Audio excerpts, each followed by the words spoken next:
আসসালামু আলাইকুম সবাইকে। আমার একটা বন্ধু আমাকে একটা গল্প শেয়ার করছিল আরো 3 বছর আগে। যাক, কথা আর বাড়াবো না, ঘটনাটা শুরু করা যাক। আমি একটা মেয়েকে ভীষণ ভালোবাসতাম। ঠিক 4 বছর পর সে রাজি হয়েছিল। সে আমাকে বলেছিল, আমাকে বিয়ে করতে পারবা? আমি বলেছিলাম পারবো। আমি অনেক খুশি হয়েছিলাম। সে বলেছিল, আমাকে বিয়ের পর আমাকে কখনো ছেড়ে যাবা না তো? আমি বলেছিলাম, পাগল নাকি তুমি? 4 বছর তোমার পিছনে ঘুরে তোমাকে আমি পাইছি। তোমাকে মৃত্যুর আগ পর্যন্ত আমি তোমাকে ছাড়বো না।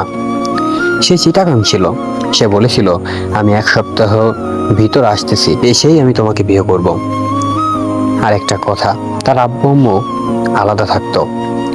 আমি আমার ফ্যামিলিকে বলেছিলাম, আমি একটা মেয়েকে পছন্দ করি। আমার আব্বু আম্মু বলেছিল, ওই মেয়ের আব্বু কি করে? আমি বলেছিলাম, ওর আব্বু আম্মু আলাদা থাকে। আমার আব্বু আম্মু বলেছে, ওই মেয়ের সাথে তোকে বিয়ে দিব না। আমি বলেছিলাম, আমি ওই মেয়েকেই বিয়ে করব।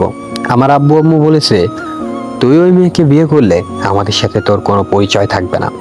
আমি তাও ওই মেয়েকে বিয়ে করব, তাই বলে আমি বাসা থেকে বের হয়ে আসছিলাম। তারপর ওই মেয়ে ডিসেম্বর মাসের 8 তারিখ চিটাগাং থেকে খুলনায় আসছিল। বিয়ে 9 ডিসেম্বর। 8 তারিখ রাত্র 11টা 30 মিনিটে আমাকে ফোন দিয়ে বলে, আমি একটা ছেলের সাথে রিলেশন করতাম। সেই ছেলের সাথে আমি এক রাত ছিলাম। সেই কথা শুনে আমার মাথায় আকাশ ভেঙে পড়েছে।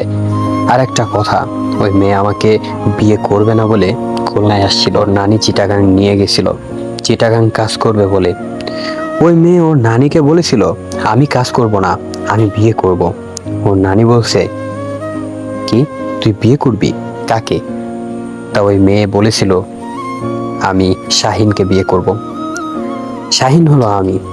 তারপর ওর নানি বলছে, ঠিক আছে, শাহিনের সাথে তোকে বিয়ে দিব। ওর নানি আমাকে অনেক ভালোবাসতো, তাও জানতো ভালো করেই, তাই ওর নানিকে এই কথা বলছে। ওর নানি আবার বলেছিল, ঠিক আছে, তুই শাহিনকে বিয়ে কর। কিন্তু ও যে ছেলেটাকে ভালোবাসে, ওর নানির তাকে মোটেও পছন্দ ছিল না। মেয়েটাকে চিটাগাং নিয়ে গেছিল ঠিক এই কারণেই।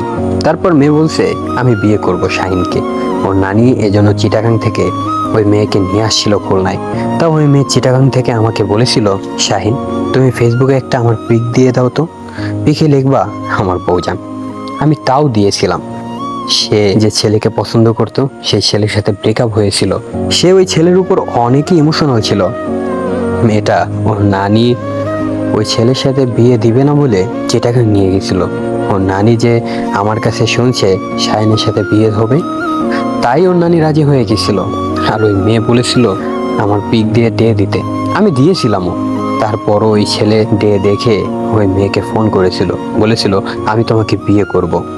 তা আপনারা বলেন, এইখানে কার অপরাধ ছিল, আমার নাকি ওই মেয়ের? আপুরা, আপনারা এটা পড়ে আমাকে গালাগালি দেবেন না প্লিজ। আমি এটা বলতে চাইনি।